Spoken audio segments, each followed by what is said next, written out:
아주 오래 전 태백산이 아직 사람들의 발길이 닿지 않은 신성한 곳으로 여겨지던 시절이 있었습니다. 그 산에는 인간이 아닌 존재들이 살고 있었는데 그 중에서도 가장 신비로운 존재는 하늘 여우라고 불리는 신령한 여우였습니다. 하늘 여우는 하늘색에 빛나는 털을 가진 여우로 태백산을 지키는 수호자였습니다. 하늘 여우는 어둠이 덮인 태백산을 밝히는 존재였으며 날개처럼 보이는 긴 털은 바람과 구름을 자르며 날아다녔습니다. 그 움직임은 너무나도 빠르고 부드러워 대부분의 사람들은 하늘 여우를 볼 수 없었습니다. 하지만 때때로 태백산을 찾는 순수한 마음을 가진 사람들에게는 하늘 여우가 모습을 드러내기도 했습니다. 어느 날 한 소년이 태백산을 찾았습니다. 그의 이름은 준호였는데 아픈 어머니를 위해 신령에게 기도를 드리기 위해 산을 찾은 것이었습니다. 준호는 태백산 깊은 곳까지 올라가 나무 위에 올라설 수 있는 가장 높은 바위를 찾아냈습니다. 그곳에서 그는 간절한 마음으로 어머니의 쾌유를 빌었습니다. 준호의 진심 어린 기도를 들은 하늘 여우는 그에게 모습을 드러내기로 결정했습니다. 하늘 여우는 바람 같은 속도로 준호 앞에 나타나 하늘색 눈을 반짝이며 소년을 바라보았습니다. 깜짝 놀란 준호는 두려운 마음이 들었지만 이내 하늘 여우의 온화한 눈빛에 마음이 가라앉았습니다. 하늘 여우는 준호의 마음을 이해하고 그의 소원을 들어주겠다고 약속했습니다. 대신 하늘 여우는 준호에게 약속 두 가지를 하게 했습니다. 첫째, 산의 신령함을 절대 해치지 않을 것. 둘째, 산을 찾는 모든 이들에게 산의 신비로움과 중요성을 전할 것. 준호는 하늘 여우에게 감사히 인사를 전하며 이를 기꺼이 지키겠다고 다짐했습니다. 그 후 준호의 어머니는 기적적으로 건강을 회복하였고 준호는 어머니의 회복 소식을 전하기 위해 마을로 내려갔습니다. 그는 자신이 경험한 하늘 여우의 이야기를 마을 사람들에게 전했고 마침내 태백산의 신령한 존재에 대한 이야기는 마을 곳곳에 퍼졌습니다. 세월이 흘러도 태백산은 여전히 신성한 장소로 남아있고 하늘 여우에 대한 전설은 지금도 전해져 내려옵니다.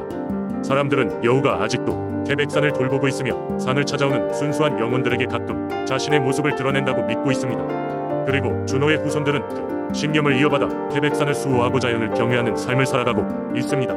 두 번째 이야기, 한반도 중앙에 위치한 충청북도 옥천군은 아름다운 자연 경관과 더불어 오래된 민속, 신앙이 깃든 곳으로 유명하다. 특히 옥천 지역 사람들에게는 산신령을 숭배하는 전설이 깊이 자리 잡고 있다. 이곳에서 전해 내려오는 산신령의 이야기는 매우 흥미롭고 장대하여 그 전모를 밝히는 데에는 오랜 시간이 필요하다. 아주 오래전 옥천의 산들은 무성한 나무와 짙은 안개로 둘러싸여 신비로움을 자아내고 있었다. 사람들은 산속 깊은 곳에 산신령이 거주한다고 믿었고 그 산신령은 바로 옥천의 수호신이었다. 산신령은 백발이 늘어지게 흘러내린 장신의 노인으로 깊은 지혜와 초자연적인 능력을 가진 존재로 그려졌다. 그는 가끔 더 이상 산속에 있지 않고 마을 안으로 내려와 주민들에게 조언을 주고 그들의 문제를 해결하곤 했다. 그러던 어느 해 옥천 지역은 전례 없는 가뭄에 휩싸였다. 우리는 물이 끊겨 마을이 논과 밭이 사막처럼 말라갔고 심지어 산에서 내려오는 계곡도 바닥을 드러내게 되었다.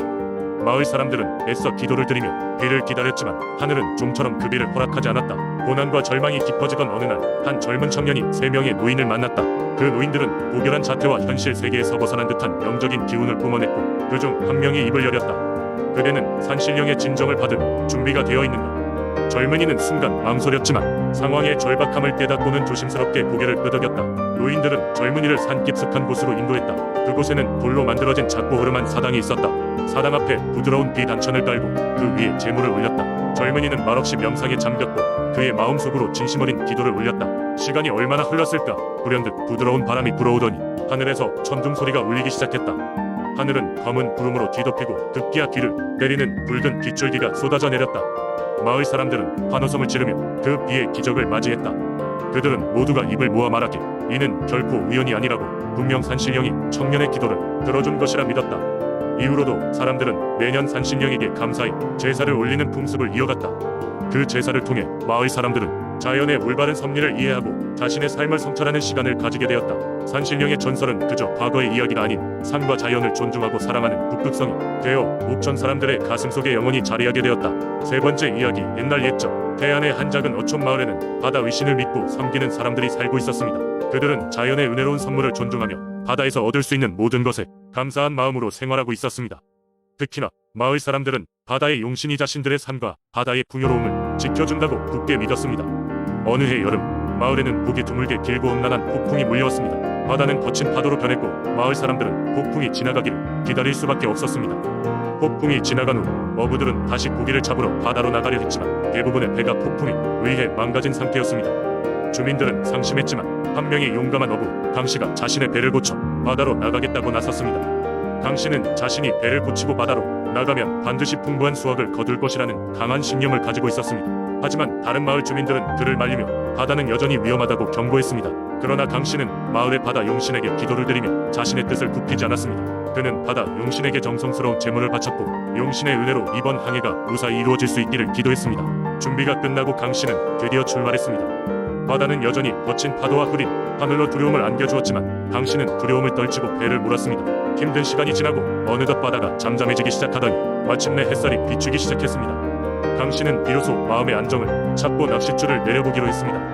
놀랍게도 그는 곧바로 엄청난 크기의 물고기를 잡게 되었습니다. 그 물고기는 한 마을에는 몇 달치를 먹을 수 있는 양이었고 이내 강 씨 주변에는 고기가 넘쳐났습니다. 강 씨는 마치 바다의 용신이 자신의 간절한 기도를 들어준 것이라고 생각했습니다. 강 씨는 무사히 마을로 돌아왔고 그가 잡아온 엄청난 양의 고기를 보고 마을 사람들은 모두 깜짝 놀랐습니다.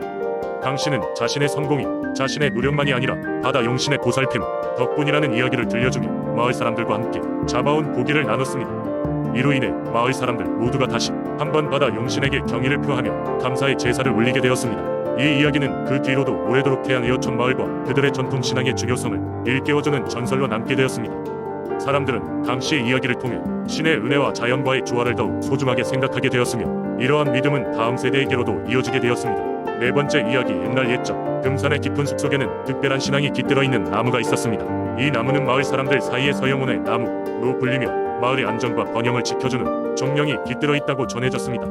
마을 주민들은 매년 초봄과 가을 두 차례에 걸쳐 이 나무를 찾아 제사를 지내며 나무 정령의 은총을 기원했습니다. 그리고 그 중심엔 늘 이 나무 주위를 돌며 소원을 비는 마을의 어린이들이 있었죠. 그 해도 변함없이 마을 사람들은 나무 앞에서 성대한 제사를 지내기 시작했습니다. 그런데 그때 마을에 처음 보는 어린 소년이 나타났습니다. 소년의 이름은 영수였습니다.